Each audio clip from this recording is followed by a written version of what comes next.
വബറകാതുഹു. SSF wisdom ഹദീസ് class 102. عن أبي هريرة رضي الله عنه أن النبي صلى الله عليه وسلم قال: من كان يؤمن بالله واليوم الآخر فليكرم ضيفه ومن كان يؤمن بالله واليوم الآخر فليصل رحمه ومن كان يؤمن بالله واليوم الآخر فليقل خيرا أو ليصمت.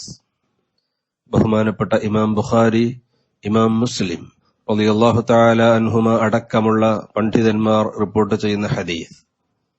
അന്നൻ നബിയ സല്ലല്ലാഹു അലൈഹി വസല്ലമ ഖാൽ, നിശ്ചയം നബി സല്ലല്ലാഹു അലൈഹി വസല്ലമ തങ്ങൾ പറഞ്ഞിട്ടുണ്ട്, മൻ കാന യുഅ്മിനു ബില്ലാഹി വൽ യൗമിൽ ആഖിർ, വല്ലൊരുത്തനും അള്ളാഹുവിനെ കൊണ്ടും യൗമുൽ ആഖിർ ഖിയാമത്ത് നാളുകൊണ്ടും വിശ്വസിക്കുന്നുവെങ്കിൽ, അവസാന നാളുകൊണ്ടും വിശ്വസിക്കുന്നുവെങ്കിൽ, ഫൽയുക്രിം ളൈഫ, അവൻ അവന്റെ അതിഥികളെ ആദരിക്കട്ടെ, ബഹുമാനിക്കട്ടെ, അവന്റെ ഗസ്റ്റുകളെ അവൻ ബഹുമാനിച്ചു കൊള്ളട്ടെ. അതിഥികൾ വരുമ്പോ അവരെ ആദരിക്കുകയും അവർക്ക് ആവശ്യമായ സൗകര്യങ്ങൾ ചെയ്തു കൊടുക്കുകയും അവരെ സൽക്കരിക്കുകയും ചെയ്യണം. അത് വിശ്വാസിയുടെ ബാധ്യതയാണ്. അള്ളാഹുവിലും യൗമുൽ ആഖിറിലും വിശ്വസിക്കുന്നവൻ അത് ചെയ്തിരിക്കും, അവൻ അങ്ങനെ ചെയ്തു കൊള്ളണം. വമൻ കാന യുഅ്മിനു ബില്ലാഹി വൽ യൗമിൽ ആഖിർ, അള്ളാഹുവിനെ കൊണ്ടും യൗമുൽ ആഖിർ കൊണ്ടും വിശ്വസിക്കുന്ന ഒരുത്തൻ, ഫൽയസിൽ റഹിമ, അവൻ കുടുംബ ബന്ധം ചേർത്തുകൊള്ളട്ടെ, ബന്ധം പുലർത്തിക്കൊള്ളട്ടെ. വമൻ കാന യുഅ്മിനു ബില്ലാഹി വൽ യൗമിൽ ആഖിർ ഫൽയഖുൽ ഖൈറൻ ഔ ലിയസ്മുത്, ആരെങ്കിലും അള്ളാഹുവിനെ കൊണ്ടും യൗമുൽ ആഖിർ കൊണ്ടും വിശ്വസിക്കുന്നുവെങ്കിൽ അവൻ ഖൈറായത് മാത്രം പറയട്ടെ, ഔ ലിയസ്മുത്, അല്ലെങ്കിൽ മൗനം പാലിക്കട്ടെ. 3 കാര്യങ്ങളാണ് ഹബീബ് സല്ലല്ലാഹു അലൈഹി വസല്ലമ തങ്ങൾ ഈ ഹദീസിലൂടെ നമ്മെ പഠിപ്പിക്കുന്നത്. വിശ്വാസിയായ ഒരു മനുഷ്യനുണ്ടാകേണ്ട 3 കാര്യങ്ങൾ. 1, അതിഥികളെ ബഹുമാനിക്കൽ, സൽക്കരിക്കൽ. 2, കുടുംബ ബന്ധം പുലർത്തൽ, കുടുംബ ബന്ധം ചേർക്കൽ. 3, ഖൈറായത് മാത്രം സംസാരിക്കുക, അല്ലെങ്കിൽ മൗനം പാലിക്കുക.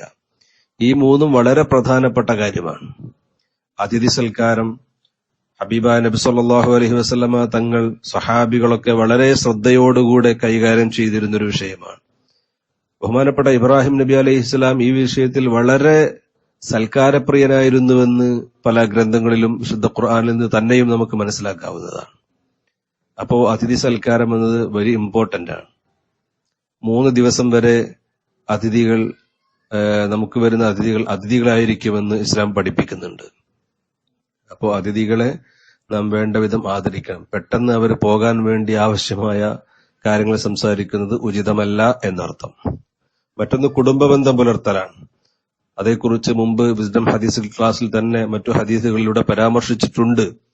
ആഖിറത്തിലെ വിജയത്തിനും ദുന്യാവിൽ തന്നെ ദാരിദ്ര്യം അകന്നുപോകാനും കുടുംബ ബന്ധം പുലർത്തൽ അനിവാര്യമാണെന്ന് ഹബീബ് സല്ലല്ലാഹു അലൈഹി വസല്ലമ തങ്ങൾ പഠിപ്പിച്ചത് കാണാം. മറ്റൊന്ന് ഖൈറായത് മാത്രം സംസാരിക്കുക, അല്ലെങ്കിൽ മൗനം പാലിക്കുക. ഇത് നമ്മുടെ ജീവിതത്തിൽ വളരെ പ്രധാനപ്പെട്ട ഒരു കാര്യമാണ്. കാരണം പലപ്പോഴും നമ്മുടെ നാവിന് ലൈസൻസ് ഇല്ലാത്തത് കൊണ്ട് തന്നെ പലപ്പോഴും ഒരു കാര്യം പറഞ്ഞതിന് ശേഷം നാം ആലോചിക്കാറുണ്ട്, വേണ്ടില്ലായിരുന്നുവെന്ന്, അത് പറയേണ്ടില്ലായിരുന്നുവെന്ന്. പക്ഷെ അപ്പോഴേക്ക് ആ വാക്കുകൾ വിട്ടുപോയിട്ടുണ്ടാകും. നമ്മുടെ നാവിൽ നിന്ന് വീഴുന്ന വാക്കുകൾ, വിട്ടുപോയ വാക്കുകൾ പിന്നീട് തിരിച്ചെടുക്കാൻ കഴിയില്ല. അതുകൊണ്ട് എന്ത് കാര്യം പറയുമ്പോഴും ആലോചിച്ച് അതിൽ ഖൈറുണ്ടോ, വല്ല നന്മയുമുണ്ടോ, ദുന്യാവില് അല്ലെങ്കിൽ ആഖിറത്തില് എനിക്കോ ദീനിനോ സമൂഹത്തിനോ വല്ല ഉപകാരവും അതുകൊണ്ടുണ്ടോ എന്ന് ചിന്തിച്ച് ഉണ്ടെങ്കിൽ മാത്രം അത് പറയുക, അല്ലെങ്കിൽ മൗനം പാലിക്കുക. മൗനം പാലിച്ചാൽ നമുക്ക് ഒന്നും സംഭവിക്കാനില്ല. അതുകൊണ്ട് ഖൈറായത് മാത്രം സംസാരിക്കുക. അങ്ങനെയാണെങ്കിൽ നമ്മുടെ ജീവിതത്തിൽ നമ്മെ വ്യക്തിപരമായും സാമൂഹികമായും നമ്മെ ബാധിക്കുന്ന ഒരുപാട് പ്രശ്നങ്ങൾ അതുകൊണ്ട് നമുക്ക് തടയാൻ കഴിയും. ജീവിതത്തെ നല്ല നിലക്ക് പരസ്പരം തമ്മിൽ തെറ്റലുകളില്ലാതെ, പിണക്കമില്ലാതെ, സൗഹൃദം കാത്തുസൂക്ഷിക്കാനും സഹോദര്യം കാത്തുസൂക്ഷിക്കാനും ഒക്കെ ഈ ഒരു സമീപനം കൊണ്ട് നമുക്ക് സാധിക്കും. ഖൈറായത് മാത്രം പറയുക, അല്ലെങ്കിൽ മൗനം പാലിക്കുക. അല്ലാഹു തആല ഈ 3 കാര്യങ്ങളും ജീവിതത്തിൽ പകർത്താൻ നമുക്ക് തൗഫീഖ് നൽകുമാറാകട്ടെ.